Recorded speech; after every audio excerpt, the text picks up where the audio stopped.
ইন্ডিয়ানকে ধরে লাঠি মেরে ইন্ডিয়ার সীমা ঢুকাই দিতে হবে।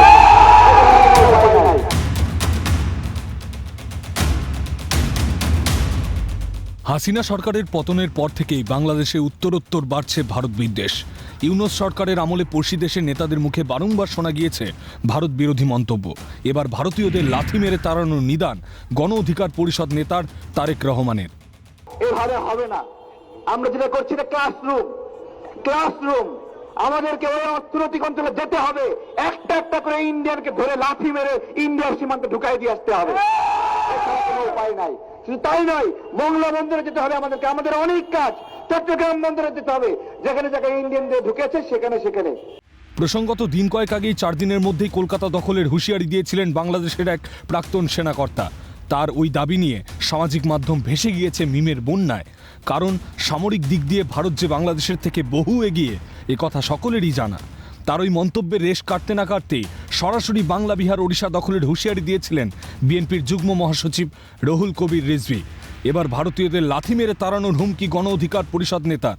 ওয়াকিবহল মহলের মতে হাসিনা পরবর্তী সময়ে ভারত ও ভারতীয়দের বিরুদ্ধে কুকথা বলা নিয়ে যেন প্রতিযোগিতা শুরু হয়েছে পদ্মাপারে। তার জেরেই এই আপত্তিকর মন্তব্য গণ অধিকার পরিষদ নেতা তারেক রহমানের। বাংলাদেশ গণ অধিকার পরিষদ নেতার এহেন মন্তব্যের কড়া জবাব দিয়েছেন এপার বাংলার মানুষরা। আমাদের মাননীয় মুখ্যমন্ত্রীকে শোনানো দরকার, শোনান কি বলছেন। আমাদের বাংলার যে দুরবস্থা সেটা একদম হবে এখানে। আজকে ঘুটাপুরে আর গোবর হাসে একটা গ্রাম্য কথা আছে, সেই রকমই অবস্থা হবে। কি করে বলতে পারেন যে একটা দেশের, একটা স্বাধীন দেশ, সেখানকার স্বাধীন সংখ্যালঘু নাগরিক হিন্দুদেরকে যে লাঠি মেরে সীমান্তে পাঠিয়ে দেবে? আর ফলে আমরা যে পথে চলছি, বুঝিয়ে ভালো মুখে বলা, ধৈর্য রাখা, রাষ্ট্রীয় নিয়মগুলোকে মেনে চলা, আন্তর্জাতিক সিদ্ধান্তগুলোকে মেনে চলা, মনে হচ্ছে এভাবে আর সত্যি হবে না। এখন অন্য কোনো পন্থা নিতে হবে, চরম পন্থা নিতে।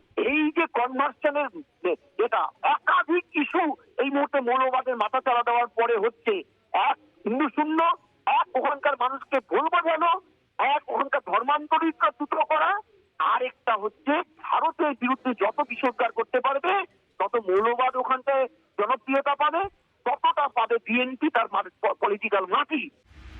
বাংলাদেশ গণ অধিকার পরিষদ নেতার এহেন মন্তব্যকে কটাক্ষ করতে ছাড়েনি গেরুয়া শিবির। বিজেপি নেতা সজল ঘোষের কটাক্ষ, বাংলাদেশের আকাশসীমায় 2টো যুদ্ধবিমান ঘোরালেই এ ধরনের মন্তব্য বন্ধ হয়ে যাবে। যারা এই লাঠি মারবে বলছে, হ্যাঁ, তাদের উদ্দেশ্যে 2টো ফাইটার প্লেন আকাশের ওপর দিয়ে ঘোরালেই হয়ে যাবে। বোমাও ফেলতে হবে না, 2টো ফাইটার প্লেন আকাশের ওপর দিয়ে ঘোরালেই বাংলাদেশ আকাশসীমার ওপরে 2টো ফাইটার প্লেন, ওই রাফাল বা ওই জাতীয় কিছু ঘোরালেই বাকিটা কাজ হয়ে যাবে।